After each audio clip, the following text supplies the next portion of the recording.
What's up, guys? Welcome to the Yanagida podcast show.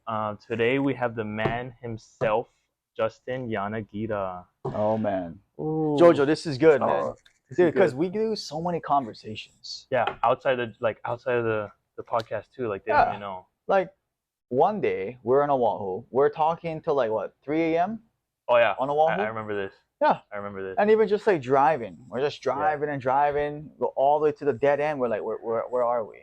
In the garage. In I the remember. garage. This is preparing for what was this for? Not Nagas, but It was our business trip when we was going out. Oh, for the connecting. fire, Yeah, Lahaina fire. That's right. We were trying to get sponsors, Yes. money for the Yeah. fires. Yes, that's right. That's I right. remember because one night we were like, oh, we want to get some ice cream. Oh, that's right. And then we ran into like a bunch of obstacles, like, oh, the gas station is closed. We went back to the room. It was like we wanted to use the scooters, but you had to pay to use the scooters, That's or right. you had to download an app. I was like, nah, we'll just go back to the room. And it was like, nah, let's just take the car. And then we finally took the car. Yeah. And then we were talking in the car, and we missed our parking stall back at the place. So And that then we were talking for a couple hours after. Yes. Yeah. And then even like one last thing before the questions was right after your fight. We're talking till 4 a.m. I didn't sleep at all that night because they caught a plane at 5 a.m. You had to leave for your flight right after. So yeah, we were up all night or all morning. Yeah. And then at 4 a.m., Allen guys woke up. The rest of our team woke up. Yeah. Because we had to catch a cab or something to get to the airport. Yep. And they were like, "What are you doing still up?" I was like, "Oh, I was talking to Jojo." Our conversation. These guys don't know, but dude, they don't know. They don't know how much conversations we have. Dude, we're gonna do a podcast on just like our talk story. The GoPro. outside. Remember what you said? The GoPro. Yeah, I'm gonna stick a GoPro on our head and then just film it. Yeah, because that's content. That's good stuff. Content. Day in the life. But yeah, let's get started. What we got today?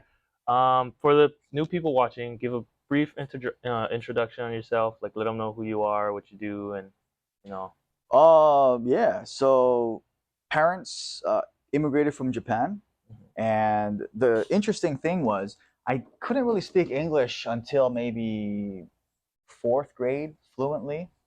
9 years old. But the good thing about growing up here is I really only spoke 2 languages, which is Japanese and Pidgin. Right? Yep. Because I think that's what Pidgin's made for, right? It's to like not broken English, but I just couldn't speak formal or like clear sentences. So I would say, "Can eat." People know what that means. Can eat. Yeah. They're like, "Oh yeah, can." Yeah. You know, like literally, you just say one word, "can." That's true. Can eat versus like, will you eat with me? You know, just like can eat. Uh-huh. You know, people know, and so like that's a whole topic, but about Pidgin and yeah. So anyway, parents came here. I'm born and raised on Maui. I had really bad chronic asthma. And so I was a sick child. So people who remember me as a kid remember me like super sickly, always medicated on all kind of different drugs. And then I was on this, I don't know if you know the nebulizer, bro. Is that the breathing thing? So I was on that thing every morning up until maybe early teens. Wow. Yeah, because as soon as I wake up, I'd start wheezing, and then I wouldn't even be able to function because I just couldn't breathe properly because my lungs are so weak. And so doctors were saying that I'm probably just gonna have lifetime asthma at that rate. But my dad and my mom, being Japanese, they're like, we don't believe that. Oh. So it was actually thanks to their thanks to their non-limiting beliefs about modern medicine, we kind of went the hippie route. Yeah, they were kind of more hippie because like you think about it, like 30 years ago, 30 years ago, it was not normal to eat spinach, right? It was just not normal.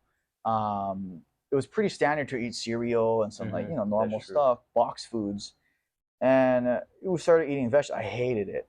I was like, dude, why are we eating this? Sucks. Like, give me my freaking Frosted Flakes. Yep. Frosted Flakes and Captain Crunch was my go-to cereals, and I was like, but this is like right when dial-up internet was coming out. You know what dial-up internet is? No, I know like yeah, dial-up internet. So it's like super slow, and it's like it's so slow that I don't even think you can watch 144p YouTube videos. I think. Oh, that means slow. The stuff was like blurry then. Very. Wow. Oh God, I mean, we can talk about blurry and all kind of different stuff when you're a teenager, Jesus. But Yeah. So anyway, so I was a sickly child, and during my middle school at EL school, I met my teacher, Mr. Soon, who I reconnected with. Mr. Jordan, no, not Jordan. That's the nephew. Kiola, Mr. Kiola Soon. He was my 7th and 8th grade PE teacher, and he would always see me with the inhaler. And so I wrote about him in my book too, but basically I would always have my inhaler with me, and I couldn't really participate in PE at the time because I would just sit on the side, and if I participated, I would have to use my inhaler.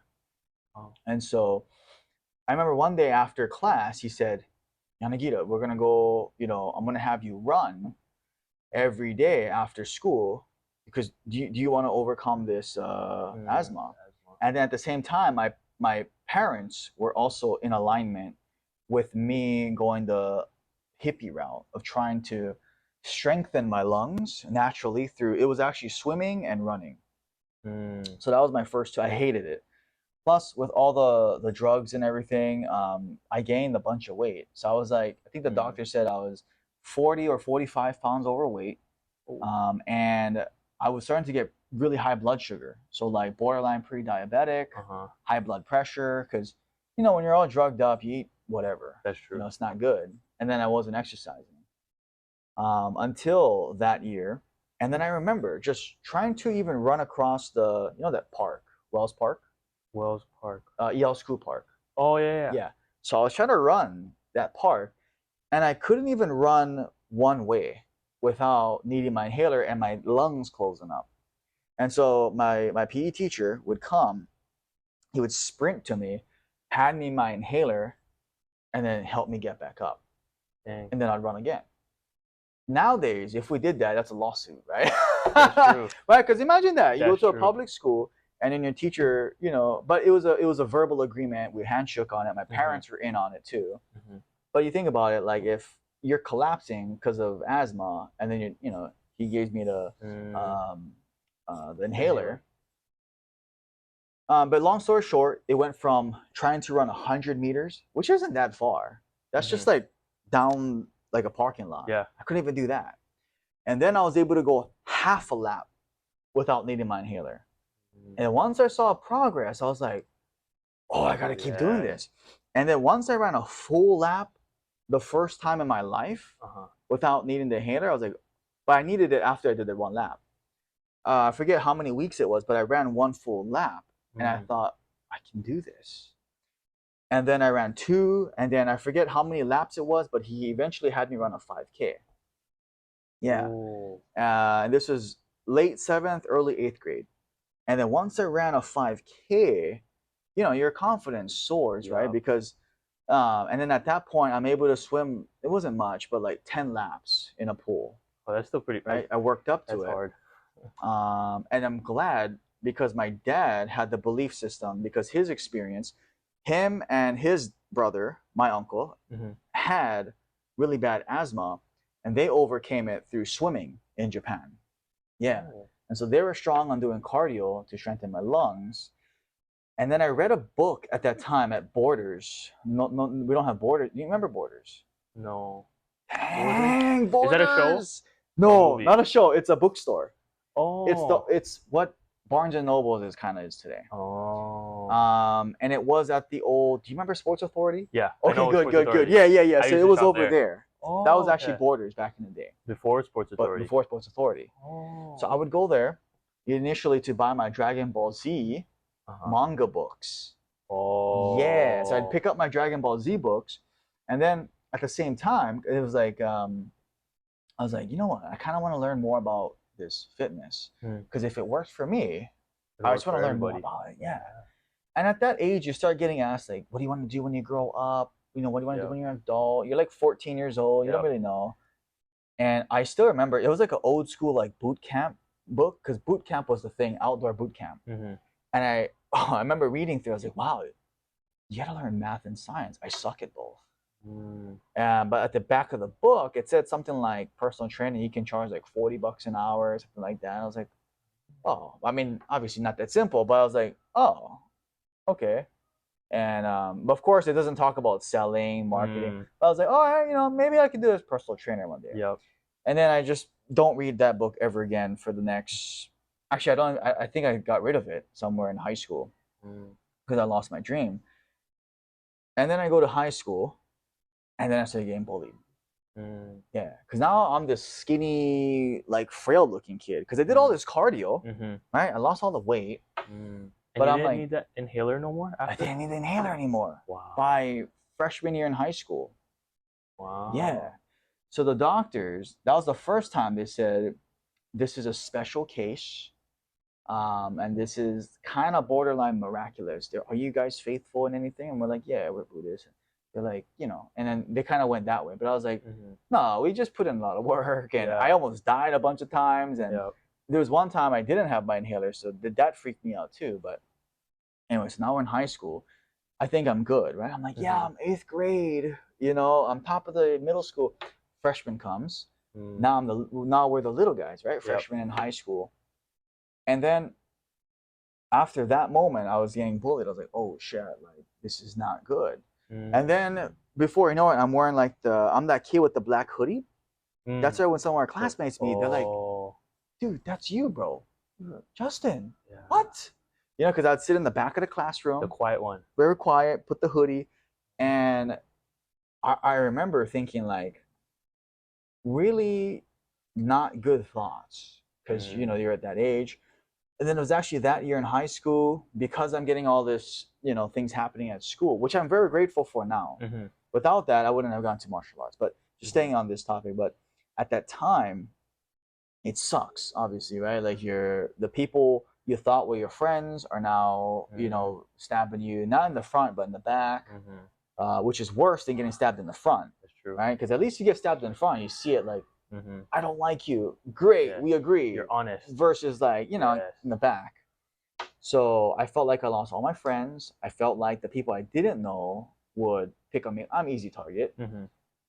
And actually, the bridge right over here, Waihu Bridge. I wrote about this in the book too. Is I walked up to the bridge and I was like, "Fuck, I'm done. I'm gonna kill myself." And I walked up.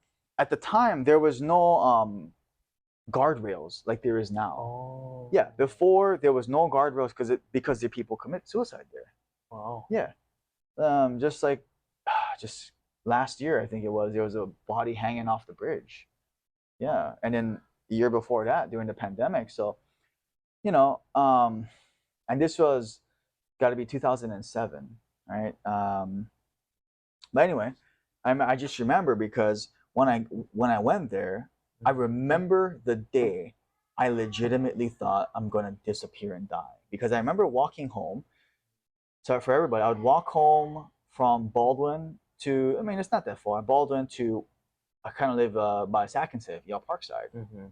And so I'd walk that every day. And then that day particular, I was walking by myself and I walked the river route.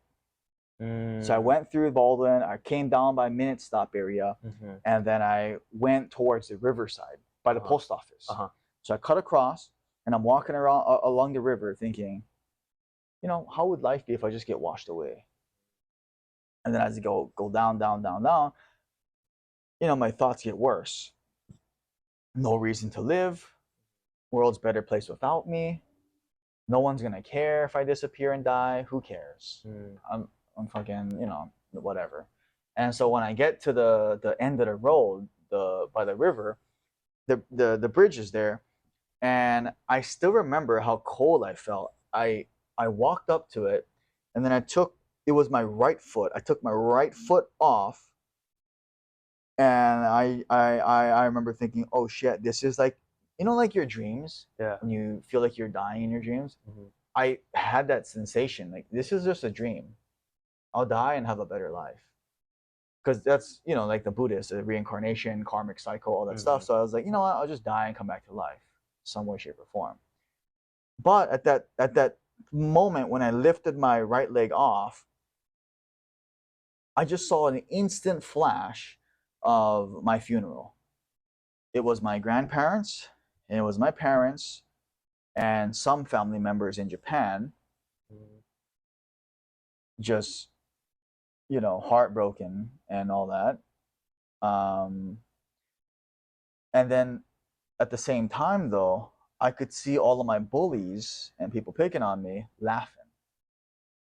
And then I was like, I can't let it end like this. Mm-hmm. Yeah, I saw that in a flash. I saw the funeral.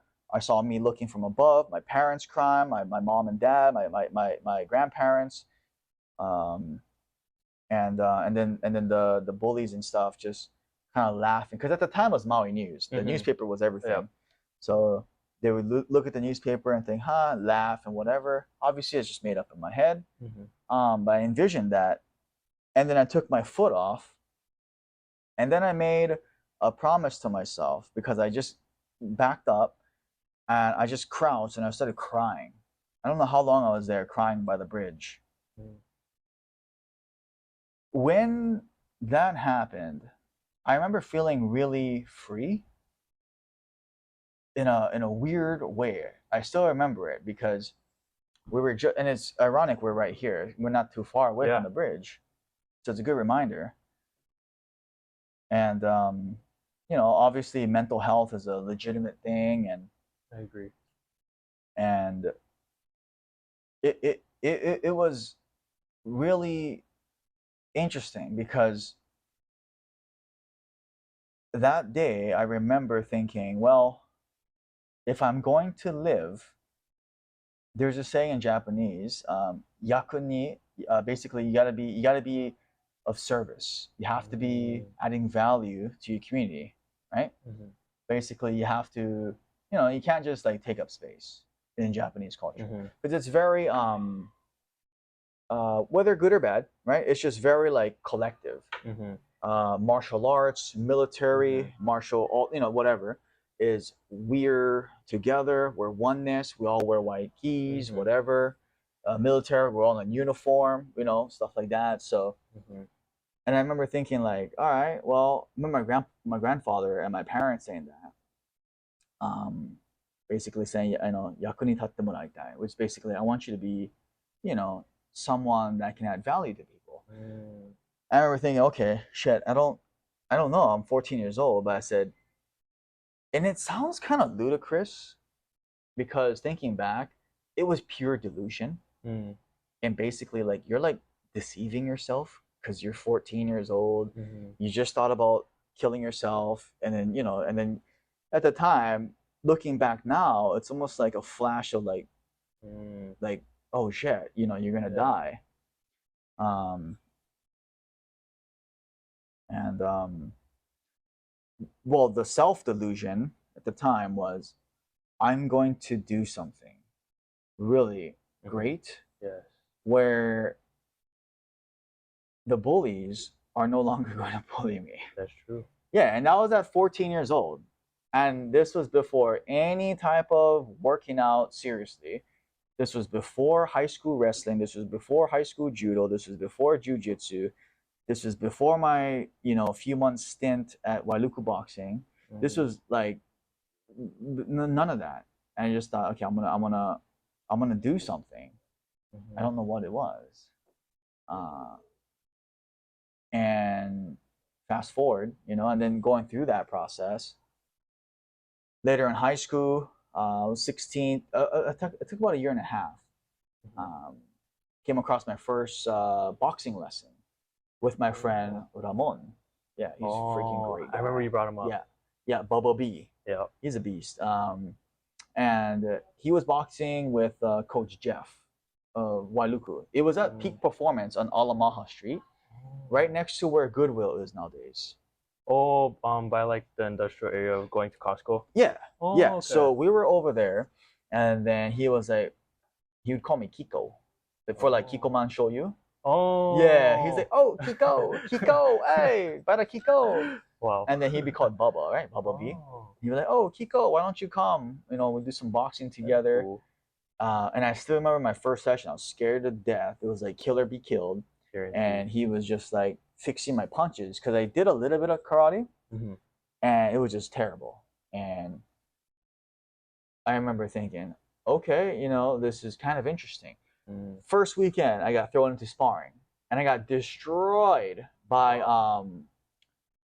Uh, Who's that?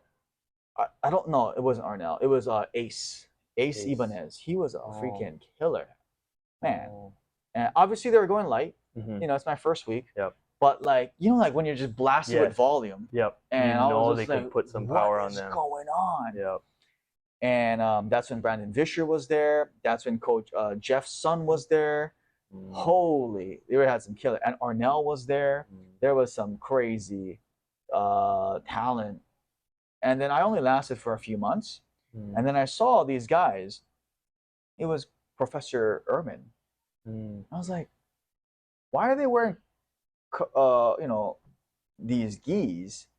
Because my perception was Taekwondo and Karate, right? So I'm like, why are they wearing these gis and like rolling on the floor? What the heck is that? Oh. And then I saw my future good friend Greg Wan. He was a green belt at the time, 15 years old, or 14 or 15. And I just looked up to him. So I was like, dude, what is that? What is this? He's like, oh, it's called Brazilian Jiu Jitsu. I was like, Brazilian Jiu Jitsu? Oh. And then I was like, I was kind of attracted to that because growing up, we would play like King of the Hill. So we would wrestle and grapple with all of our neighbors to see who's the big dog. Just, you know, in the neighborhood, yeah. Stupid kids. Yeah, stupid kids. That sounds fun. Yeah, and then I would never win because I'd be like number two. And then actually Bubba Ramon was like the guy. He would just like toss us, whatever. And so I was like, well, I kind of want to learn this Brazilian Jiu Jitsu thing because if I learn that, maybe I can. Anyway, so fast forward, you know, I don't end up training because I was just like terrified. And then a good family friend, our Buddhist family friend, Vivian, on TV. I remember I was sitting on a couch and she said, "Oh, you know, my husband's teaching Brazilian Jiu Jitsu." I was like, "Oh, teaching Brazilian Jiu Jitsu? Okay, Yeah. like, huh? I finally know what that is." And then that's when UFC was showing up on like Spike TV. Remember Spike TV? Yeah. So Spike TV and all that, and I was like, okay, Brazilian Jiu Jitsu, and then also there was a lot of big guys in Pride at the time, Pride fighting championships, Nogueira, Fedor, all these guys. So, you know, I was just a casual. Oh, I watch UFC. You know, and then so I take advantage of the offer. I was like, oh, you know, I'll come by, you know, check it out. I was like, oh, just come try it out. And of course, at the time, I was shocked because my perception is you got to be a black belt. My Coach Keith, awesome coach. He was a purple belt at the time. It was like a faded purple belt. Wow. Right? And I was like, purple belt, right? Because that's I think that most people's perception if you don't do jiu-jitsu. Purple belt. But come to find out, like, just a good white belt will destroy you. Oh yeah. And so I go in, and we started doing. It was very like wrestler, submission wrestling style. So I was like, all right, you know, I'm here, big guys, like huge guys. Shout out to Val Patel because that guy was a killer, and he helped me talk through a lot of things. But anyway, great times, and that was 16 years old, and up until I left for college. But anyway, so that was awesome because that broke my thoughts. I was like, wait a minute. Once you started rolling, I was like, you know what? I wrestle. Not wrestling, not high school wrestling yet, but I was like, I wrestle outdoors. I wrestle my friends. We do like some WWE moves, you know, and I think I can maybe pull a WWE move on one of these guys. Within the first match, I just remember being crushed in side control, and I was like, and I literally tapped to smother pressure because you don't know, right? I'm like, the hell was that? He's like, hey, you don't tap to pressure. And I was like, but that was a lot of pressure. Oh, I remember that. Yeah, and then just like, what just happened? And then you roll with a blue belt, and it's even worse. The first guy was a white belt. And then I was like, and shout out to Ben. Ben. He helped me a lot too. And anyway, so yeah, I remember rolling with him. I was like, dude, I can't do anything against blue belts. Yes. This is like my first month. And then finally, about a month in, I finally get to roll with I used to call him uncle, but Coach Keith, purple belt. It was like it was just you couldn't bad. do anything. Yeah, I mean, like on our first day, a purple belt is like freaking like you can't do anything. And so I was just like, I just started laughing because I was just getting like tossed around. I get swept like crazy. Get submitted like 10 times. I'm like, is purple belt the highest belt or something in jiu-jitsu? I was like, what is going on? Yes. And I was all confused, but you get addicted right after. You're like, dude, this is kind of good. Like, this is fun. I have to learn this. I have to learn this because the ability to like, submit or whatever. And so I'm training, and then we head into my senior year now. And then people were saying, you should, wrestling. I was like, wrestling? Okay. A little bit different, but similar. It's because it's grappling. That's true. And I said, okay. I'll give this high school wrestling thing a shot. Oh, shout out to Coach Panuve too. I'm gonna send this to him because, and shout out to the late Coach Ivy too. But anyway, Coach Panuve, man, that guy would like just. I mean, he's still probably like this. I don't know, but like, man, he did a really good job creating a old school type of wrestling environment, and you had to like fight tooth and nail to keep your spot. And I would lose my spot constantly to Donovan in wrestling because we were same weight. He wasn't really jacked like how he is. He's a tough dude. Bruh. Wrestling with him is dude. Yeah, and I was just like, oh man, I'm like battling tooth and nail, and then I'm going up or down one weight class to maybe like see if there's someone close.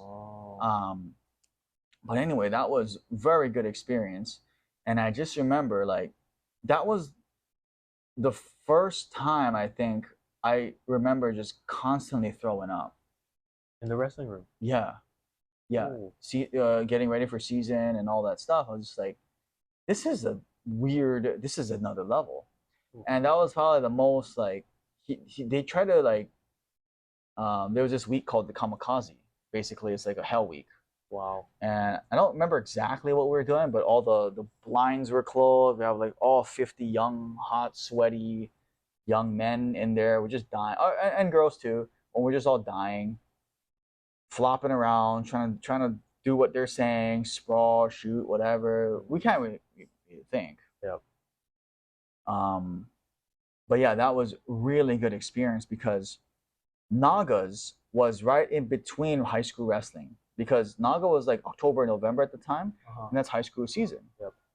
Oh man, like when I mixed wrestling and jiu-jitsu, I was like, this is crazy. And then it made it way better. Way better, because at the beginning I was a purely bottom person. Wow. Right, because I was forced to play guard because all the bigger guys. But now, I mean, I was a average. No, I wouldn't say. I'll be honest. I'll probably say like below average compared to everybody in that room. Everybody was a freaking killer. Yep. But I had three legitimate takedowns I could take down in live. A basic single leg, scoop up the leg, basic double leg, and then the ankle pick. And then the ankle pick, I would pick, and if they defended it, we would scoop to a single. Right, so I would chain those three things, but I couldn't do any of the fancy stuff. I just didn't have enough reps. And there's definitely something to take away from that high school wrestling because I'm writing about it in my next book, Fighting Sickness with Nutrition. Oh, yep. Yeah. But anyway, because of the reps. Because in jiu-jitsu, what do? We do 3 reps on the left, 3 reps on the side, and then we wait. Rest. I mean, you're resting a little bit now, so like. Yep. Dude, like they would make me shoot. They would make all of us shoot left 50 times, shoot right 50 times, no questions. And then the conditioning was freaking ridiculous. Run 2 miles, 3 miles every at the start. Then you're running hill sprints, and then you're doing all this partner conditioning, and then you do these drills, and then we finally get to actually like shoot and practice wrestling, and then we do. Because if it's getting close to season, what do you call it, scrimmages and stuff like that. Like halfway in, you're just done already. Dead already. Yeah, and so like the conditioning by the end of season for that white belt, my was that my last white belt Naga? I don't know, but it was Nagas in 2010. 2010 Nagas, 13 years ago. Wow. I remember like that was like one of the best conditioning I had in my early teens. I was like, this is crazy. I'm not tired. Like, what the? This is ridiculous. Like, I'm not. They're tired. Yeah, you know? wrestlers have a different type of like conditioning. It's crazy for grappling. And so yeah, but I just remember I hated the running, but you eventually fall in love with it. Yeah. Everybody knows how much I hate running. Yeah, I was like running, bro. Shout out to John. Yeah, he knows how much I hate running. But and then shout out because you have your possibly a fight right in December. Soon. But yeah, I put together a plan by the way. Yeah. So I'll show you after. We'll talk about that. There's some running though, because it's incorporating what my coaches do for your Muay Thai training. Yeah, we'll talk about that one. Yeah, so I'll put that in. But so yeah, anyway, high school wrestling, Nagas, and then right after that was judo season in high school. So Sensei Doris. So shout out to Sensei Doris. Yes. Right, you know her. Yep. Yeah. What were you saying? What do you call that? So you're like constantly in shape the whole time. You go from jiu-jitsu, Nagas to wrestling, and then right into judo. Right into judo. So my conditioning is still tip top. Yeah. And judo was the same way. Well, not the conditioning part, but the repetition was there. You know, do 20 ippon serenages, do 20 ogoshis, do 20 this, do both left and right. It wasn't like 3 reps like jiu-jitsu. Like, let me just do 3 arm bars. And then what do? We lay back and chill. It's like, what is this, bro? Like, what is this? What are we doing? You don't do that in boxing. Yo, I'm going to just throw a straight right hand 3 times and rest. Like, we don't do that. Muay Thai, 3-round house kicks. No way. Let's do 100. So there is something, getting off topic, for jiu-jitsu to learn from the other combat sports in that drilling and that discipline to drill. Drilling so much. Yeah, because the allure is sparring and free rolling, right? Is the allure. Yeah. Which obviously, sparring and live wrestling and judo and super important, but the mechanic and then the drilling, there's something to gain from there too. A lot.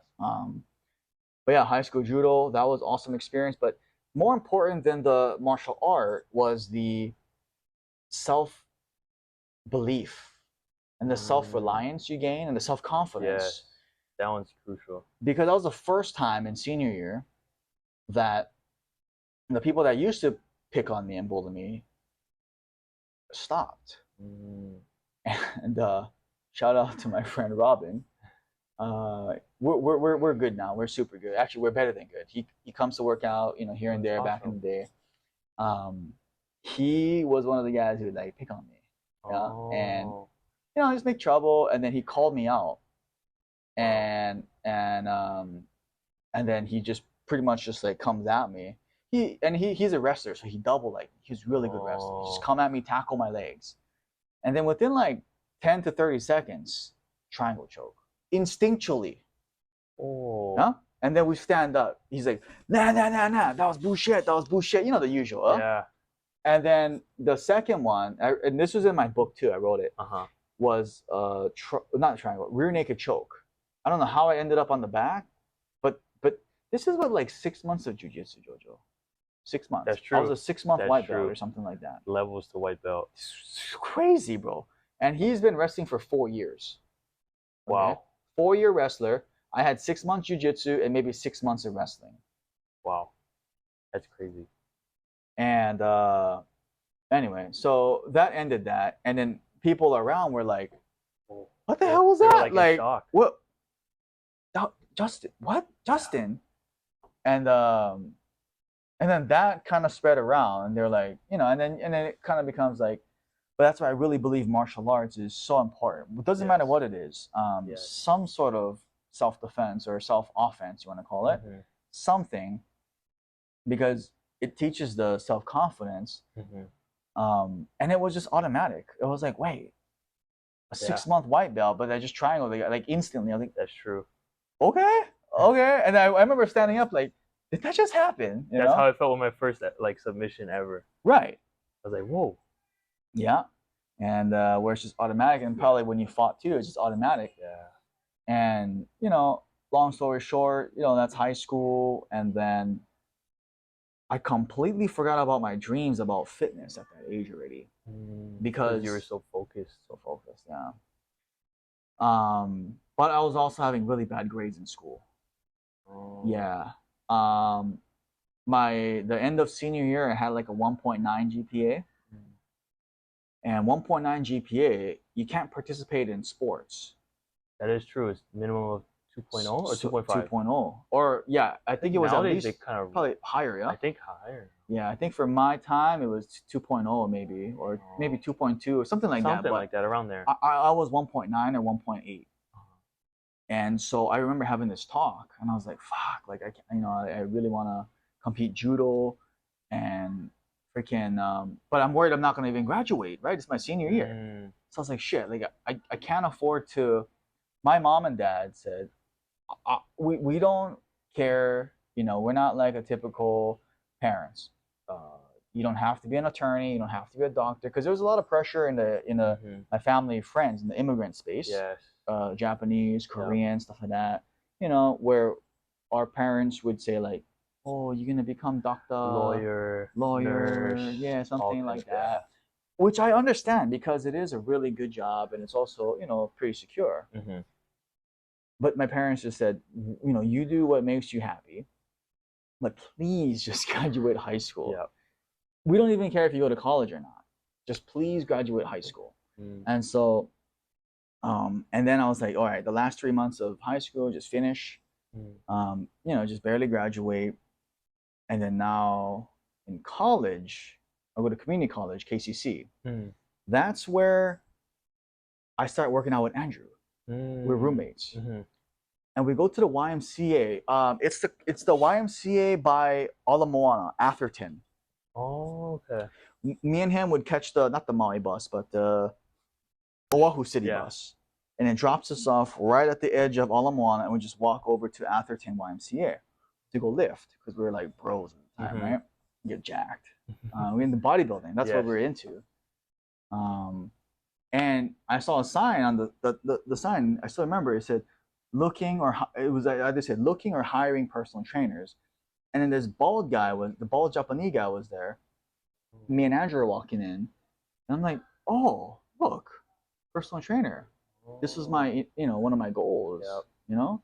And I'm looking at it, and no joke, it pissed me and Andrew off, because he said, you know, "You'll never be a trainer." And then Andrew was like, "How would you say that?" Like, and then I was more like silent. I was just like, "He's talking to me?" Like, what? Oh, the guy at the gym. Yeah, the that. bald Japanese guy. Oh. And I'm Japanese, but like I looked at him. I was like, Wow. "Is he talking to me?" Yeah. And Andrew was just like, let's just go. And come to find out, he's a freaking manager or like head personal trainer there. Wow. And I was like, don't even try to talk to me, give a chance. Just like, you know, it's not for you kind of thing. And Andrew was just like, all right, let's just go lift weights. And then I had a chip on my shoulder that time, because I was like, bro, freak that guy. You know, like when you're offended, you're like 18, you want to prove 19, him wrong. Yeah. And then obviously, you know, and then you move into like proving the people that believe in you right, which I think is more important than proving some random guy wrong. But at the time, you use whatever motivation, right? That was my motivation. I was like, I'm gonna prove this guy wrong, frick this guy. And I remember I was like, okay, at first I gotta get into like decent shape, because you know the practice preach thing. I was like, all right, let me get into decent shape and get to like a legitimate, like, you know, 2-plate bench, 3-plate squat, you know, the usuals for bros. Huh? And then and then I dropped out of college, and then I went to trade school in Florida. No way. Yeah. Oh, I did not know That's that. the Orlando school. That's the NPTI, the National Personal Training Institute. Oh. Yeah. So I took a crash course, and I went the fully commit route, because you can do it over 2 years, or you can do it full time. You live there, breathe there, and you do it in 6 months. Wow. And I was like, that saves you so much time. yeah. And I was like, you know what? I'm gonna go that route. It's gonna be a lot of work, a lot of stress. You're literally like doing, and I enjoyed it because it's a trade school. You're doing half hands-on every day. Yeah. Oh. So like 4 hours of hands-on, like training, correcting form, That's working good. with cancer patients, pregnant ladies, seniors, injuries, all kind of stuff. And then the other 4 is like, normal. But I felt like I learned really well that way than if I just stayed in university and read this textbook about exercise science. I'm like, okay. It's harder. Some people learn it like Some better. people are better, right? Yeah. But it worked out because I know I would have a hard time if a professor just said, "Hey, I want you to work on your unilateral step or the contralateral shoulder press while isometric." I'd be like, Yeah. "Bro, what are you talking about?" My brain would have been Yeah, like, exactly, whoa. right? Yeah. And I was like, nobody talks like that in fitness. Oh yeah. And so anyway, so I'm very grateful. Shout out to not professor, my instructor Chris Williams, and NPTI Orlando. Shout out to them because that was 10 years ago, and they gave me the tools, knowledge, and confidence that we can do it here or anywhere. That's another interesting story too. Basically, one of the tests was you could only fill up a backpack full of equipment, and you have to train clients with that. Wow. With one backpack. I was like, all right, teach you to be resourceful because if you don't have equipment, and I remember picking like a kettlebell or two, a speed ladder, cones in the bag, and that was it. That was it. But I felt super confident I could make workouts and help people that would come. And that's kind of our origin story, actually. Yeah. That was pretty winded, going from asthma to all kind of different situations to the martial arts, to where we are. But that was 10 years ago, and then I started training. Oh yeah, and then in between there, I was working at Genki Sushi.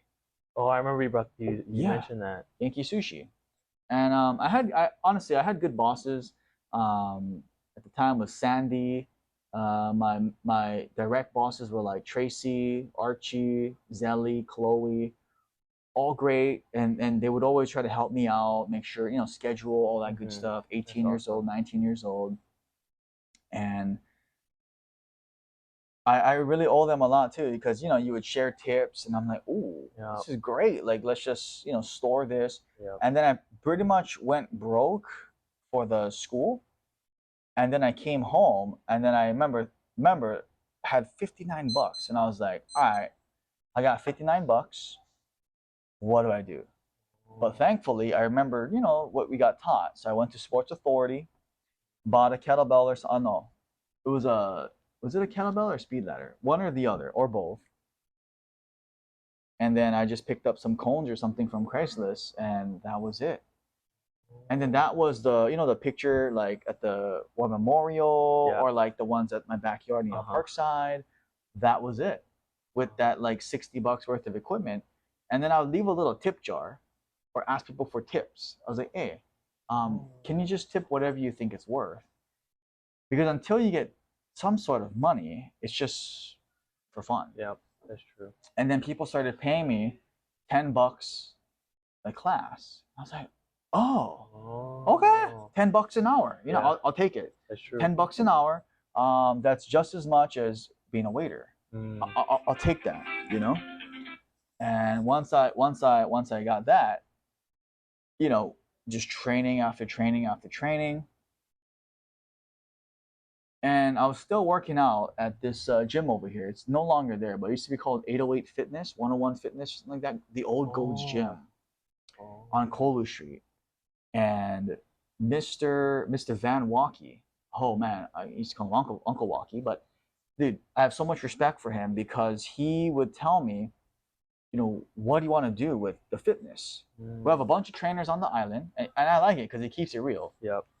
He would say, got a lot of trainers on the island. What makes you stand out? And then me, not knowing any type of marketing and sales, I would say, well, I'm different. But it's like, how are you different, right? And he was asking me because if I don't know, then I'd get, humbled by the marketplace anyway. And so he would tell me, do you read books? Do you do this? Do you study anything? And I was like, not really. He's like, you got to learn sales. You got to learn how to sell. Like selling. Yeah. I went to trade school, and me being stupid. Yeah. I went to trade school and got an education. So I don't have to sell because I guess the social perception of selling is like somehow below, like a doctor or a lawyer, or whatever. So I was like, I don't believe it. 18, 19, like, you gotta sell. Like, I don't want to sell. I want to just train people. But I was like, if you don't sell anybody, how are you gonna train them? Yeah. Or how are you gonna train more people? Yeah, because selling is basically, influencing them to say, okay, yeah, I'll train with you. Right. Anyway, and then that started partially the business side when he would tell me that, because he was the first guy on island to tell me, you got to learn sales, you got to read some books, you got to watch some YouTube videos, you got to do some courses or something, you got to do something. So that's why I'm very grateful. Yeah, and then he would help me with powerlifting and different stuff too, but so that was kind of the origin. And then also Capelle was another huge inspiration at that time too. Lots of people to be grateful for. Oh yeah. Lots of coaches, mentors, formal, informal, instructors, teachers, professors. And then at the same time, because in Florida, I was training jiu-jitsu at American Top Team. No way. Yeah. So I was at, where was I? It was the Orlando American Top Team with, I think his name was Jose Figueroa. Beast. He was a brown belt at the time. Pro MMA fighter. Now he's a black belt, of course. Beast. And he got it from like the OG, Laborio. Anyway, and then, oh my God, I want to talk about this too. So at the same time, this is the time I was in Florida. You know Bruno Malfacini, Cairo Terra? Oh yeah. Cairo Terra. Okay. Yeah. So his biggest rival was this guy named Bruno Malfacini. He's like a 10-time world champion at the same weight class. So him and Kyle were up and up. And so Bruno was like 15 or 20 minutes away from where we were. Except it just cost a lot of money because he's a world champ. And I forget how much it was, but it was a few $100. But I went to do, I think it was a drop-in or a private. And then I went with my two friends. And I'm a blue belt at the time. Okay. Dude, we shake hand, bump fist, and I get destroyed like within the first 10 seconds. And I think I'm a decent blue belt at the time, right? Which I wasn't. But I was like, I'm a decent blue belt in my head. And here's this guy who's like 120 or 30 pounds, maybe more. Rooster weight. Oh. Shake hand, bump fist. Instantly, he pulls me down to some sort of like arm bar, and I get tapped in 10 seconds. What? Okay. The world champion? The world champ, Bruno. Wow. And I was like, okay, dude, this is crazy. Like, all right. And he's like, let's just keep going. It's 5-minute clock or something. And then he barambolos me and chokes me with a bow and arrow like immediately after. I was like, holy, I've never been baramboloed like that before. Wow. And then just on and on. I'm just getting clapped. Yes. Just like 10 times at least. And then he just laughs it off after. And I'm just like in shock. I'm like, what the hell was that? Like, oh my God, that was the most I got worked in one round. Wow. At that time, right? And I was just like, if I ever come back, like I just, my vision was I want to come back as a black belt and thank him. And that was ridiculous. This was 10 years ago. I was a blue belt. But if I make it out back to Orlando, I would love to just shake his hand and say thank you, because I have a picture with him as a blue belt. Well, I was wearing a blue belt. He was obviously, brown at the time. He was a black. Oh, at that time. World champ. Yeah. Oh, okay. Jose, American Top Team, was a brown belt. Oh. Yeah, but the world champ was the black. Multiple 10-time, I think, black belt. Jeez. Yeah, because it was him and Kyle Terra. Anyway, I just had to throw that story out there since we're in that timeline. Yeah. Because that was really epic. I mean, although I just got clapped, but it was such a learning. I was like, the hell was that? Yep. Yeah, because I asked him, can you just turn it on me? He's like, of course, my friend, of course. And I just like, wow. Because if not, he's probably gonna play, right? That's true. But I was like, I'm once in a lifetime. Just turn it. You just want to do it for the experience. Yeah, just submit, and I'll just say, whoa. And then there was a time I was back home for a little bit, 2013, same year. I come back home, I graduate, and then I figure it's not working out. So me and my other half, we moved to Seattle. This is 14 now, 9 years ago. Oh, okay. I'm in Seattle a little bit, trying to do the fitness thing, thinking, oh, if I'm in the mainland, it's better. It's not.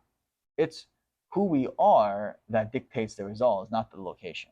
I mean, right? It's just like anything. And our skills. And then there, I really learned quickly the advice from Mr. Walkie about sales. Because I'm now in corporate 24-hour fitness. They hire 20 personal trainers. They're going to fire 50% in 90 days. They take the best 50% that can sell. So it was like dog eat dog. Yeah. And you have to sell personal training packages and stuff. So I quickly learned, like, holy cow, I gotta learn this selling thing. If not, I'm dust. I should just quit the industry forever. And anyway, so that stint is done in Seattle, and then I come back home, and then I start the training one-on-one, and then eventually I open this space up. So, and then of course along the way, like, countless people to be grateful for, you know. All the coaches, right? Yourself, Alan, Alana, everybody in the past that helped us out, all the members that come in day and day out, current, previous, and the future members that's going to come in too. And it's still surreal to me that we are here like 50 feet in the air. Yeah. And this is crazy. You know, this is crazy. Like, from that time that I wanted to kill myself in high school, to now, sometimes I forget that it was that bad, because you don't want to go around and like tell that story to make people feel bad for you or something, or like none of that. I don't want no sympathy stuff. So like, you're not going around every day, because everybody has problems. Yes. Everybody's a champion in their own life, right? Everyone's overcoming stuff, and I know we talked about some stuff, and you're a champion in your own light, in your life. You watching this, you're also a champion in your life, because you overcome stuff too, and so and that's why sometimes I forget about like, oh wow, like how far you've come. That's right. Like I did try to end my life, and go to all kind of counseling, therapy, this, that, whatever. Mentors, guidance, men's things, and all that kind of like all types of different therapies too. Yeah, I mean, I'm talking like all kind of like Eastern arts too, and oh god, that's a whole nother podcast too. And like talking about like how far, like your journey, how you got here, up to the point of leading to the gym. Like, what is some of the biggest challenges you faced after opening the gym? Because now we know the build up to your fitness journey, what got you into training, what got you to fight sickness with fitness. Like, what are some of the challenges you faced since opening the gym? Man, the first thing was criticism. Yeah, because I think because we grew up in Hawaii, it's rare you get criticized from people that's close to you. Very rare, usually. Yeah. I mean, there's a difference between like just throwing a little jab here and there, like, oh, Jojo, da da da, or Justin, your shirt is whatever. Like, that's different. But like legitimate, like, whatever. And at the time too, I'm 22 at the time when I opened the gym. So, and then people ask you like, oh, where's your dad? Where's your father? And I was like, oh no, I opened this. They're like, what? I was like, oh no, my dad's a sushi chef, and he's awesome at at the school. He's a culinary chef, and he's happy with that. You know, he likes that. So I think the hardest part was the people you thought had your back don't have your back at that initial stage, and then but also on the flip side, the people you didn't think would have your back have your back. Yeah. So it was like a you know like an eye opener. Very green. Yeah, I was very green. No, like business school experience. Nothing. Just like hard knocks. Literally knocking on doors. You know, hey, do you want to come work out? We're right down the street. I'll give you a free 7-day pass. No, we're not interested. Bang. Oh, next door. Yeah, and because I would start buying these like online courses, like programs, and they would say like, you know, you have to do this. Try 100 knocking doors a day, especially when you're starting out, right? Because there's no money to market. And then social media was already kind of popping a little bit, but Instagram at the time it was still photo heavy, and I think videos were like 15 seconds only. Oh. Yeah, there was no Instagram stories. Wow. There's no Instagram live. Live app was this thing called like Periscope or something. I don't know if you know that.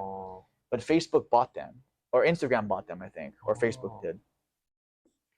But anyway, you know, and so that was probably the most challenging thing. It's just starting, and then kind of like yeah, the criticism. You think who you think you are, bro? Yeah. You gonna try and make one gym? You don't know how much work it takes, bro. And obviously they're right. I had no idea. Yeah. I had no idea 10 years ago, 8 years ago, like, you know, I mean, because you just don't know. And it was sad to hear people that, you know, family, friends, and stuff like that, even some friends, people close to you, just like, nah, you don't know what you're doing, and you're just gonna fail, and you know, you're gonna just do X, do that job anyway later on. I was like, wow, like, can't like at least give me like go for it. And that's a weird thing because culturally you hear that even in our athletes and our members and our clients, when someone dares to be great at something, they get criticized. They're like, you Jojo, who you think you are, bro? You can try and make it to the this or that. Yeah. Right? You might, I don't know if you get that, but like once you start being more like yeah, you start expanding, or you know, you start pushing out, and then you put yourself out there and be like, bro, who you think you are, Jojo? Yep. And it's not from strangers. Yeah, it's from the people you're like the closest. Yeah, because strangers will actually cheer you on more. Yes. Dude, I got more support at the beginning stage from people I had no idea in our community that I would just meet randomly at like a Costco or whatever than my immediate friend circle and some of my family members. Yeah. And then of course they come back like 5 years, 6 years later when you're doing it. But in that first 12 to 1 to 3 years, it was just like there's that pushback a little bit. Yeah. And then I was like, where was the support, bro? Like, and honestly, like if you're gonna go to a gym membership, you might as well pay your friend. Like if you own a mechanic shop, like just like my classmates, if he owns a mechanic shop, I go to him. You know, even though if it's like $10 more expensive than this random uncle or you know this guy, I'm still gonna go to my classmate. Yep. Right. Same with food. If I know like this guy has like or one of my classmates, she makes good holiday treats. I'm just gonna do $20 or whatever it costs, then just pay someone else $12. Yeah, because you know where the money's going. Yeah, I know it's going to her or to him, the family or whatever. And you know, and then I remember how that felt, where it's like, dude, like how come no one supporting me on the come up? The come up, not getting support, but it's also normal. It's very normal. And you know, the whole like you could wish the world was a different place and whatever, but it's just how it was, and I'm grateful for it, because without those experiences, I don't think it would be a different motivation and different reason to have done the things I've done, and I don't know if things would come out the way it did without what happened. without the experiences. So, in hindsight, super grateful. Yeah, because all the good are good, and all the bad ended up being good. Because you get lessons and whatever. But yeah, that was probably the hardest thing. 22 years old. Plus, you're just very green, so you trust people a little bit too much. You don't double check stuff. I wouldn't double check. I would just go off of people's words. Yeah. I go off on people's handshake. Dude, imagine buying a car on a handshake. Yep. Huh? True. Or like imagine if you try to buy a house or whatever on a handshake. That's no way. true. No way. Yep. But I was very I guess the word is naive. Huh? I mean, I'm still naive now, but like a little bit less, because you just get bust up in business world. But very grateful for all of it. So yeah, I probably say that's the hardest thing. It's like for me personally, it was not getting the support, pushback, criticism from the people around you. Not so much strangers, because I don't care about like some person on social media named like, I don't know, like Joe Green Shirt 319 saying random name. You are junk. Like I don't care.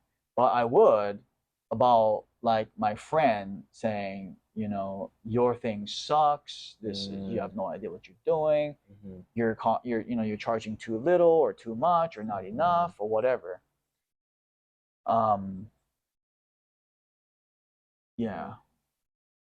And looking back, like how far we've come, we're coming up on like what, 8 years? Yeah. Soon. 4 months were 8 years. 8 years. Yep. And like in this business. Yes. Running the gym and your experiences, and talk about your most recent trip. Going to Japan. Yeah. And Thailand. This is not your first time going there. Yep. And talk about your experiences there, what you've learned, what you've picked up, and bring it back here now, because now we're introducing Muay Thai. If anyone else want to come by. Basics, yeah. So talk about that experience. What happened? Yeah. So it started actually 3 years ago, I think. So 2023, not this year. 3 years ago, during the pandemic, actually. Oh, I remember. Yeah. So, and I would read books. You're on the same page of this too, about when disaster happens. Warren Buffett, what was his quote? Invest. The best time to get in the market is when nobody wants to get in. Yes, and the best time to travel was during COVID. Oh, it sounds really dumb. Because everyone was staying home. It sounds really dumb. But it was counterintuitive to invest in education, in martial arts, because that's what it was. I was investing in myself through self-improvement and education. People were criticizing, you're this or you're self whatever, and it was bad, right? At the time, vaccinated, not vaccinated, this political left, people, right, whatever. But I would just dart forward, and I was just like, you know what? And Japan was closed at the time. A lot of countries were closed at the time, to international. But anyway, did some things, got my reinstated passport, all that stuff. I'm not gonna go into details, but basically I was able to go to Japan. And that was like the best time, because going to Japan now versus when there was a pandemic, everything was way cheaper. Flights were like pennies on the dollar. It's like investing. During the pandemic? During the pandemic, it's pennies on the dollar, because airlines still gotta make money. That's true. So they might as well fly somebody for cheap than not make money. And so that's like investing. But I saw it as investing in the self-improvement, self martial arts. I was like, all right, I'm a purple belt, and actually it was Jocko Willink. I would start watching his stuff. I was reading his books, but during the pandemic, you're home, and now I'm just consuming content. I was listening to his podcasts. I was like, this guy's right. Like, I gotta get back into martial arts. All the benefits, And I was like, you know what? I think it'd be a waste if I just quit jiu-jitsu at purple belt. That's a waste. And so I started training and go to Japan. The first time I went to Tribe Tokyo MMA. Yeah, awesome guys, freaking hardcore great for MMA. Head coach is Ryo Chonan. He's the guy that heel hooked Anderson Silva in Pride. Oh, I remember that. Yeah, I remember. So he's the guy. That's like his big, I mean, of course UFC and stuff like that too. And then his main head jiu-jitsu coach is Shinya Aoki. Master of flying submissions, his nickname in Japanese. Beast. Learned so much about wall grappling, wall wrestling, MMA style jiu-jitsu, where that was the first time I experienced MMA style jiu-jitsu with strikes. And just trying to incorporate striking into takedown. It was the first time ever. And then, anyway, things fizzled out with that gym. And then we made it over to, it wasn't that far away, to Shinya Aoki's professor, who is Professor Yuki Nakai.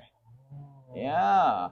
And so, but it was a totally different culture. He was more, obviously, a little bit more laid back, a little bit more like, I just like the culture. We got to go one day. Yeah.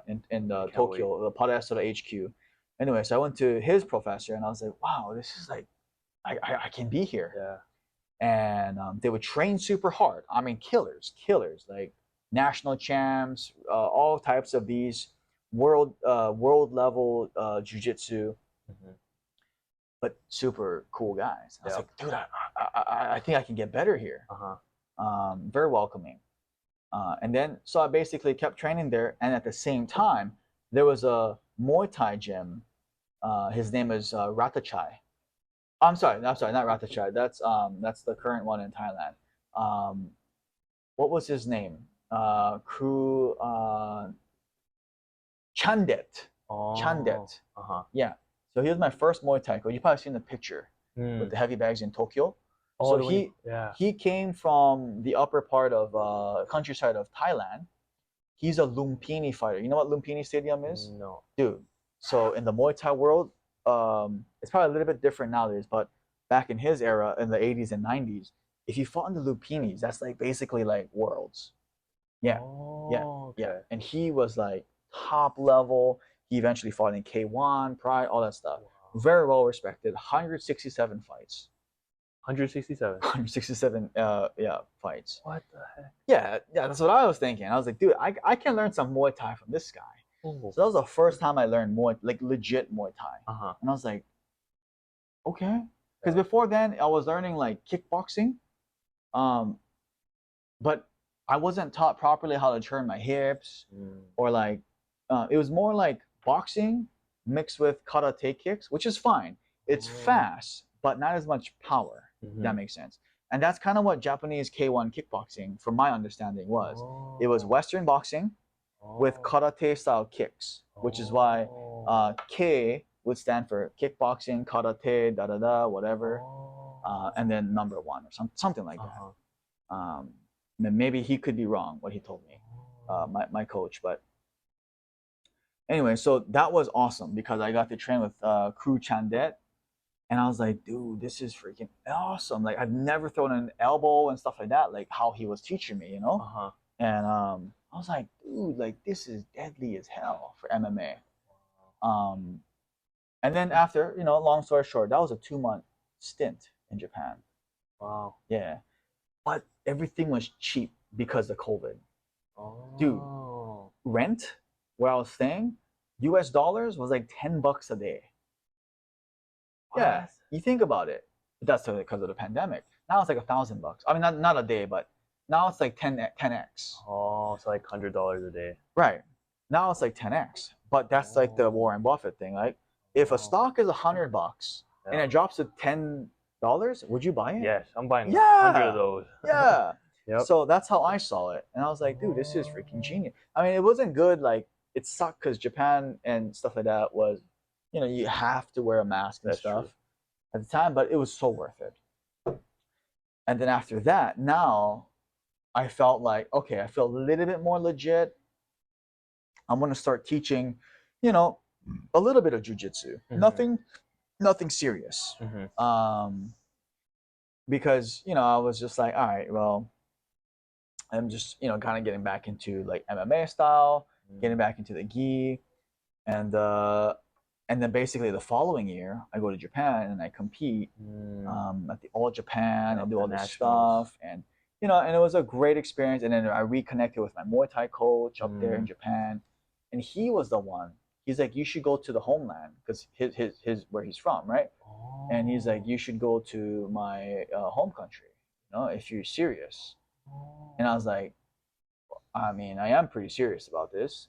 And he could feel the energy. Yep. Yeah, because this is before I fought.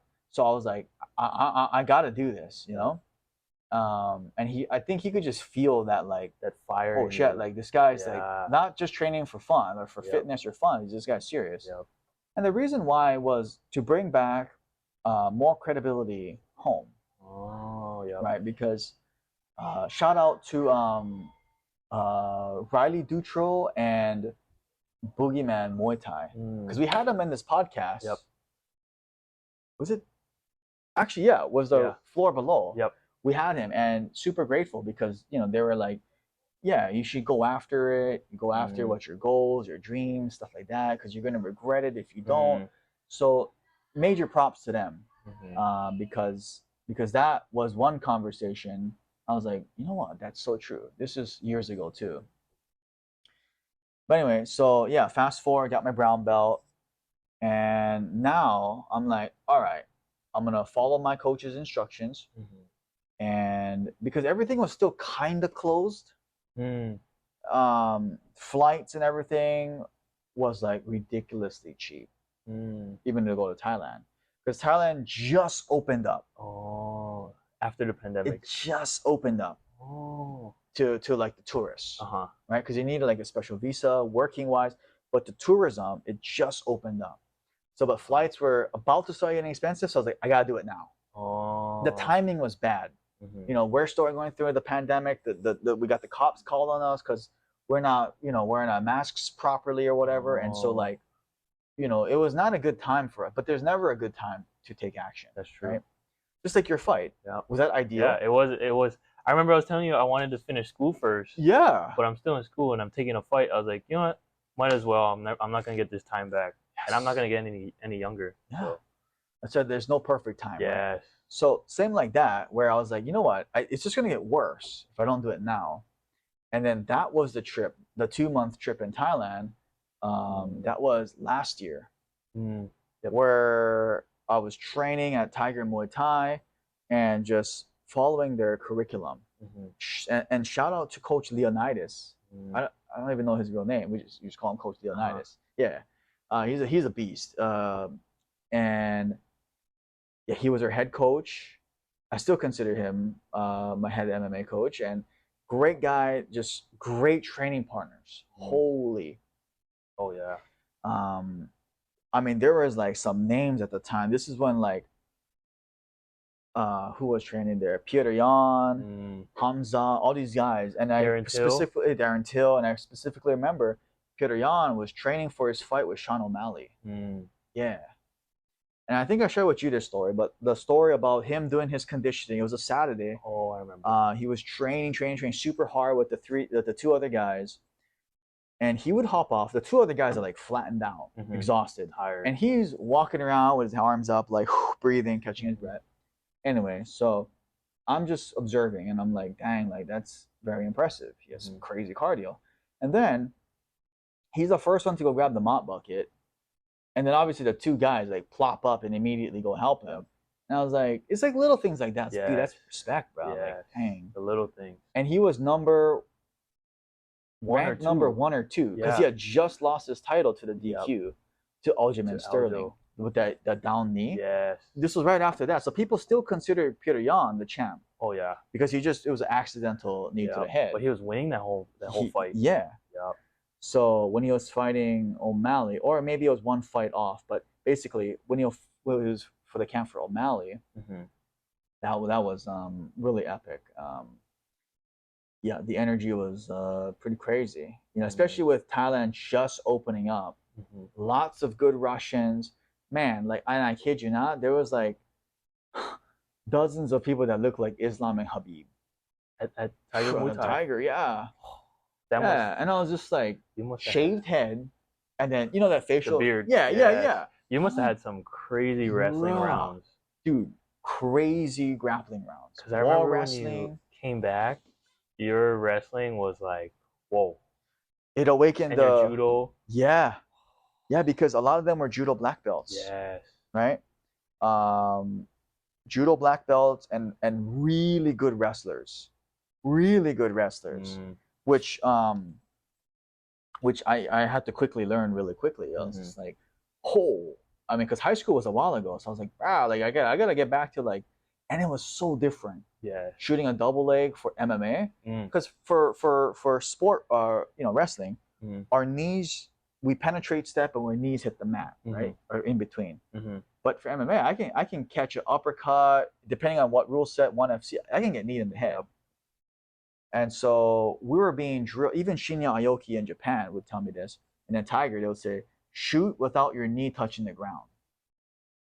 Oh. Right? So you're still changing levels, but you're not changing so low where you're susceptible to, uppercuts, knees. And then there's also more threat of guillotines if you go that low. Right? If you're going against a submission guy. That's true. So they would recommend like somewhere in the middle. And just like we're talking about like stances, like let's just say like your wrestling stance is different from judo, right? Wrestling, you're low, you're really low. Judo, you're really tall, right? Jiu-jitsu is in the middle somewhere. Striking, same thing. Boxing, you're a lot lower, your weights in your lead leg, right? Lead leg. Muay Thai, you're a little bit upright, maybe a 50-50 stance, right? And you're a little bit upright taller, so your kicks are quicker, right? And then you can check kicks. But yeah, I mean that whole experience is awesome because at the same time, ADCC was starting to pop. Yeah, ADCC was popping, and there was the first ADCC happening in Thailand because they knew there were some killers in Thailand, dude.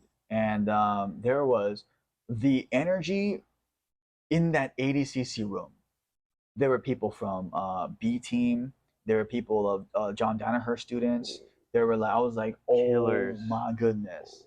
There was DJ Jackson from Team Lloyd Irvin. Wow. And I was like, these are like some legitimate killers. 1FC champions. I mean, like just the who's. And I was like,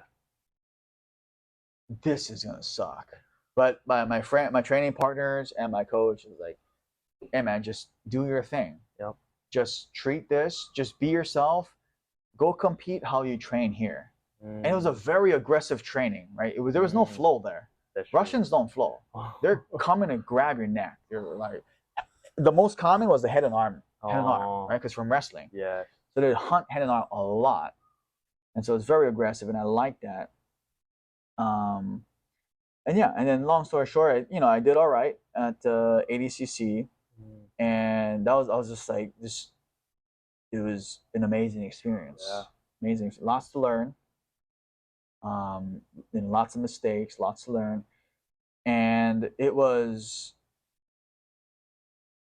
really eye-opening because I was just like, wow, there is like levels to this thing. Yep. And then within 24 hours, Jojo,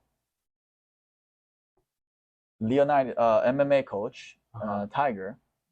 Oh, this is after the ADCC. 24 hours after. Looking for 2 Japanese, was it Japanese or Asian fighters? But gotta have Asian passports. Oh. And I had my Japanese passport. Oh. So I went with my boy Kenshiro. Yes. Right? Yep. And so you probably seen the pictures at the time last year. I think you followed me on Instagram. Yeah. Yeah. At the time, right? Because we just met. Maybe and then so so Tiger Muay Thai is in Phuket, and we go all the way to Pattaya or Bangkok. We fly to Bangkok, and we drive to Pattaya, where the hotel and the fight was. This is the first time I was like, dude, this is great. They're paying for a flight, they're paying for a hotel, they're paying for our meals. Like, this is like legit, and this was like the Asian National Amateur Championships or whatever. And so I knew it was gonna be good guys. I was like, fuck, I gotta do this. Like, might as well now. I'm all bust up and whatever, and I'm like burnt out from ADCC. Um, and we said screw it. You know, there's a lot that happened behind the scenes, and I'm not gonna go into it because you know it is what it is. Um, but it worked out. You know, it was a good experience. That fight was really good. I think the guy was from he spoke Russian, but I'm not sure. It was God, I don't want to get this wrong because it's very disrespectful. Somewhere from Russia. Former Soviet Union country. Yeah, I forget Oh. the. Oh my gosh, I don't want to butcher this. So yeah, anyway, we can look it up later. Yeah. But great guy, and I remember the head coach after the fight. He's just hardcore, like old, like I don't Oh. want to say Russian, but kind of Russian looking guy. And Oh. he just like he was very Of course. intimidating at first, but after the fight, it was all like love Yeah. and respect. And I was Yeah. like, dang. Yeah. So lots of respect, and that was good. So that was last year, and then we brought that home, right? Because then I Yeah. was like, now let's have you guys fight MMA, Yep. right? And then we started incorporating a lot more like wall wrestling, which we Yeah. never did before. Yep. And then even like our jiu-jitsu, we'd mix up a lot more wrestling grips. Yep. Right? Striking with jiu-jitsu. Yeah, we never did that before. Yes. Right? Power Nelsons, you know, all this kind of, you know, power, like all these different ways to pin for MMA. The emphasis on half guard and stuff like that, staying on top. Anyway, so that was my primary goal, to do it and then bring it Bring home. it back for the Yeah. team. Yep. All for the team. And so that's always been my intention. Because initially, people, you know, they might misunderstand it as like, whatever, right? You're crazy. You don't know what you're doing. You know, you're leaving your team behind. You're doing this.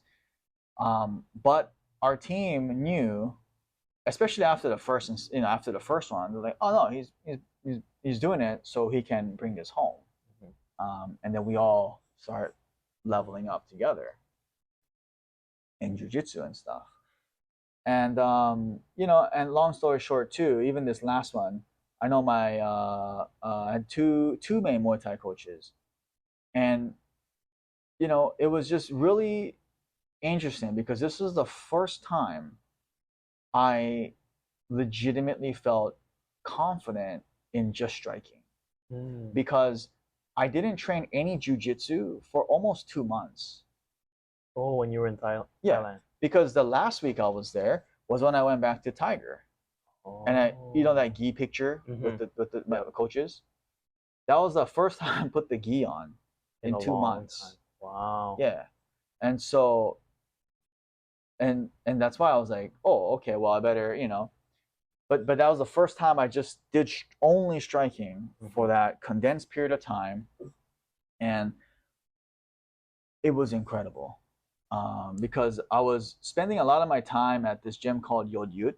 I think it's pronounced Yod Yut. It's my shorts, the shorts, the white, the light blue one, and that was a fighter's gym, and it was like, wow, almost everybody fought in there. It was like a small / medium sized gym, nothing crazy. It was a fighter's gym, and because it was a fighter's gym, the program was grueling, right? All fighters would run, I think it was 10 kilometers every morning. Every morning. And then you run another 5 in the evening. So you're running 15K a day. Jeez. Yeah. So you have to take a nap. You have to take a nap in the midday. There's no way around it. So the training was basically you run, because the Thais say no run, no fight. Oh. Yeah, no run, no fight, no questions. I said, oh, okay, makes sense. And then they also say no check, you die. Oh, yeah. No check, you die. Because I first came with a little more boxing heavy, and they're like, no check, you die. I was like, oh, yeah, I understand. I don't want my ribs get blasted in, and my legs too. Yep. I remember getting literally like dropped really bad with the leg kicks the second day. I was like, and this was shin pads. I was like, wow. Oh, you literally just lose all sensation and you just drop. I mean, I've been kicked legs like a lot just in MMA and stuff, but like a legitimate like Muay Thai. over the leg, because I was defending a little bit like too much boxing. And I know I had my weight in the anyway. So that made me realize like I gotta learn fast. And it was pretty exhausting. The first week with the climbing and everything, I was like, oh man, this is exhausting because you're already exhausted after running and warm ups and drilling, and then you would do X amount of bag work, and you cannot slack on the bags. Anytime you go slight, crack the whip. And then you're doing I forget handful of rounds of pad work, and then you spar 4 rounds. And you do the same thing in the evening, so you're sparring 8 rounds a day. Is this light sparring or is this depending on the person? Yeah. Okay. But most of the time it's not like hard spar where you're like knocking your head off. Okay. Right? It's more fast paced. Yeah, I would say like out of the 8 rounds, maybe one is like a little bit harder. Okay. But the rest is more like tech, playful. Some are a little bit quicker, but just hold their punch pad, like bang, bang, bang, low kick, stuff like that. But without the juice, because we're doing so many rounds, right? Because that's, you times that by 6. I don't know, 8, whatever that math is. It's a lot of just moving around, different looks, and honestly, I'm super grateful for them. Because of them, like I actually felt pretty good about it. I was like, dude, this is the first time I'm doing like a full-time, just a Muay Thai training camp. Because before that, it was more, overall striking, or like I would do boxing on this day, jiu-jitsu on this day, wrestling this day, and then a couple days a week where you mix it all up, and then strength and conditioning here and there.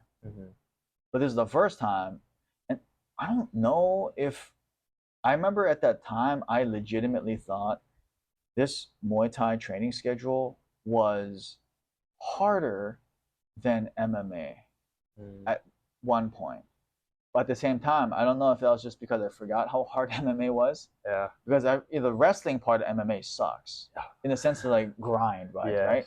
But I would say it's on par because of all the running. Because you're running like 15K every day. Jeez. And there's no question you have to run. There's no such thing as overtraining. I was like, all right, you just recover. Wow. They believe in under recovery. Wow. So, which, Americans too, it's more like lean toward under recovery, meaning like just sleep more, eat more calories, get more water, take a nap if you need to. And I was napping every day. I had to. Like after the morning, you're like so exhausted, you can't do anything. Right after breakfast, just take a nap. You just pass out, and I'm just like, wow, we get to do it all over again. So I'm very grateful. There's some good trainers, good coaches, and then after a while they start showing me like some fun stuff, and I was like, oh, okay. So after the basics, they're like, oh, try this like jumping elbow or whatever, spinning back fist, whatever, and we start drilling that just for fun. But yeah, I mean, it was just unbelievable. Just the culture, getting used to the food, the routine, the training. Basically living like a pro. Pretty much, yeah. Well, amongst them, they were all like high level pros that got paid. That was their living. And early fighter pros, you don't make that much. You make like $30 to $100 US dollars, yeah. But in Thailand, that's not bad. Because it's like in Thai currency, it's like a few thousand baht, Thai baht. Kind of like Filipino pesos. I don't know the exact. I don't know the exact conversion, but it's kind of like that. A few thousand pesos is probably like $100 or something like that. So that was a norm. But some of the good guys were earning like 5 to 10 times that per fight, and I was like, oh, no wonder they fight every month. That's true. Yeah, they gotta make a living. That makes sense. Yeah, they make money every month. Yeah, that was incredible. And I even in training, I'm like, man, there are levels to this freaking thing. Yeah. Like, Yeah. Yeah, it was very eye-opening. It was very humbling.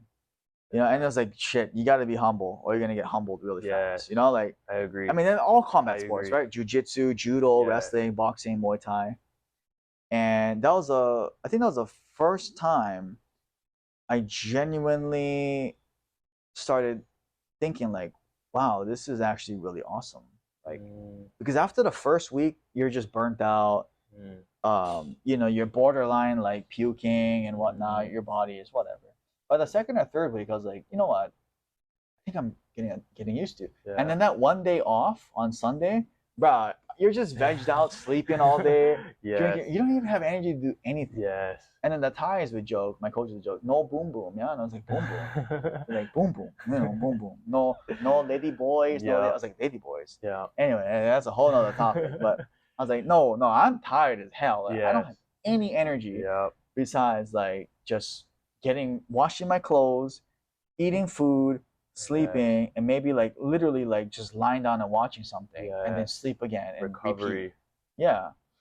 And so you know, obviously, you know, it's that thing like you gotta constantly do it. It's like any martial art. You're never done. You're just starting. White belt mindset. And I really believe that, you know, because all even the best guys in there, they had that white belt mindset. Right? Same like all the jiu-jitsu guys, they talk about that. Lifetime learners. Lifetime students, yep. And I really love that about martial arts. I really do. Like, it's really rare you see somebody behind the scenes cocky as shit. Yeah, that's true. Because that's the bravado to sell tickets. But behind the scenes, they're really very respectful. Cool, respectful. Yes. You know, they'll talk to you. They're normal. And I'm like, dude, this is awesome, bro. Yeah. And then when the martial artist part, and then when they're a showman / fighter, they gotta do it to sell tickets. They gotta, If no one comes to fill the seats, then they don't get paid. Yep, that's true.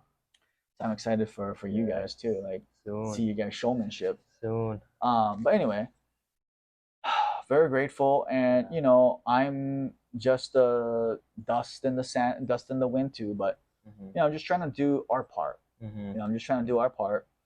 And that's why we're doing like just like when I was a purple belt, like just only basics, like for white belts. Yes. And that's what I'm, you know, trying to help with people too, like people who are curious, like real basics. I'm talking like people that have no, you know, like they just want to like learn how do you stand in a Muay Thai stance? Experience. Like how do I stand? Like, you know, remember we were going over like don't cross your legs, right? Because people want to cross their legs to move, and it's like, oh wow, yeah, that's right. Like we got to go real basic, versus like if we're doing something with you. Yeah. So that we gotta talk about that too, bro. Like because what do you have? You have Nagas coming up, dude. Next week, you're competing in the blue belt. Blue belts, Jojo. Nervous. Blue belt division, gi and no gi, right? Yes. Yeah. Gi and no gi. And then shout out, we got all the connections. We got all the people we're gonna meet with. Who was that? Soldier and Jason. We got Coach Gilbert. We got Professor Mike. So much people. Oh, day by day, AJ. Yes. Oh, dude. Plenty we're gonna with. collab. Yes. You know, help the state, help Hawaii. So. Man, this is dude, we have so much more to talk about. But you see, like that was 2 hours, and we're gonna talk freaking another 2 hours. No problem. So we're gonna do this again. We'll continue. Before we close it, just like for all the people new tuning in, give them like your like where they can find you, the gym page, the Podesha page, all the pages. Whatever. Real simple. Jojo will probably put in the description. Yanagida Justin, Instagram, Facebook.